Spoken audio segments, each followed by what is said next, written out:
Salut les amis, comment allez-vous? Aujourd'hui, on va travailler une nouvelle production écrite.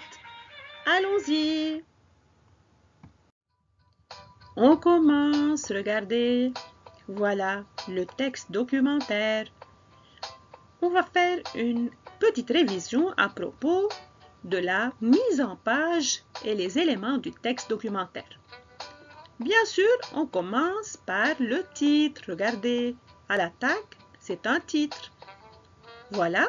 Deuxièmement, on fait attention aux sous-titres. Chaque paragraphe va commencer par un sous-titre. Ça va les amis? Après, faites attention, les paragraphes doivent être bien séparés. Regardez, chaque paragraphe est tout seul. Après, on va utiliser un vocabulaire précis. Comme on a dit avant, ici, puisqu'on parle des châteaux forts et on parle de l'attaque du château fort, voilà le vocabulaire utilisé ici, par exemple catapulte, par exemple trébuchet, par exemple il y a le bélier, le beffroi, d'accord? Et bien sûr, le texte documentaire. Dans le texte documentaire, on doit utiliser les verbes au présent de l'indicatif. Ça va les amis? Et on n'oublie pas l'illustration qui va accompagner le texte documentaire toujours. Et maintenant, regardez comment on présente un texte documentaire. Regardez bien. Voilà le titre. Au début, je commence par le titre. Après, pour chaque sous-titre, je fais un paragraphe. Vous voyez, au minimum, je dois mettre 2 sous-titres pour 2 paragraphes. Vous voyez? Et ici, voilà, c'est quoi? C'est l'illustration. Regardez. Faites attention les amis. C'est à retenir par cœur, c'est-à-dire vous allez dessiner cette image dans votre mémoire, d'accord? Voilà notre travail d'aujourd'hui. On commence, regardez. Aide-toi des images ci-contre, voilà, ce sont les illustrations. Et des questions proposées. Voilà les questions proposées, c'est l'ensemble des questions proposées pour expliquer la manière, c'est-à-dire comment, la manière dont le château fort est construit pour se défendre contre les ennemis. C'est-à-dire, comment on a construit ce château pour qu'il soit protégé contre les méchants ennemis. On commence, premièrement, on commence bien sûr par le titre. Un château fort bien défendu. Premier sous-titre, emplacement du château et tour de guet. Ça va? C'est-à-dire le lieu, l'endroit du château où on choisit quel endroit on choisit pour construire le château.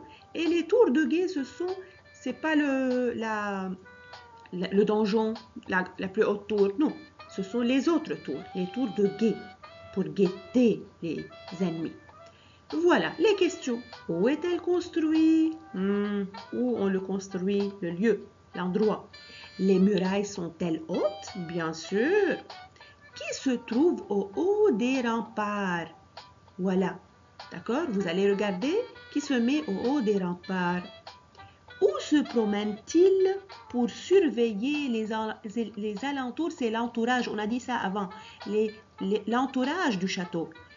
Où il, regardez, il avec S, c'est au pluriel. Où se promènent-ils ces personnages-là qui se promènent pour surveiller les alentours? Ce sont qui? Vous allez deviner. Sont-ils armés? Bien sûr. Vous allez dire, ils sont armés par quoi? Avec quoi tuent-ils les ennemis? Qu'est-ce qu'ils utilisent pour tuer les ennemis? D'où tirent-ils sur les ennemis? Ah, c'est un... Faites attention. D'où? Ils se mettent derrière quoi? Et ils voient, mais ils ne se voient pas. Faites attention les amis, d'accord? Et maintenant, voilà le deuxième sous-titre. Les défenses à l'entrée du château. Comment on défend le château? Par son entrée. Regardez. Quelle fortification trouve-t-on à l'entrée du château? Vous vous souvenez, à l'entrée du château, qu'est-ce qu'on construit? Voilà. Qui la garde? Qui se met ici tout le temps pour garder cette fortification? Comment peut-on empêcher, c'est-à-dire interdire, empêcher les ennemis d'entrer. D'accord? Comment? Qu'est-ce qu'on utilise pour les empêcher d'entrer? Qu'est-ce qu'on relève pour cela? Il y a quelque chose qu'on relève. Faites attention. Il y a quelque chose qu'on relève pour les interdire d'y entrer. Comment appelle-t-on les fossés remplis d'eau creusés autour du château? Voilà les fossés remplis d'eau. Par quoi on les remplit? Et comment? Par l'eau, bien sûr. Mais comment on les appelle? Faites attention, les amis, d'accord? Donc, maintenant, c'est à vous de travailler. Allez, concentrez-vous très bien et faites votre travail. À bientôt, mes chers.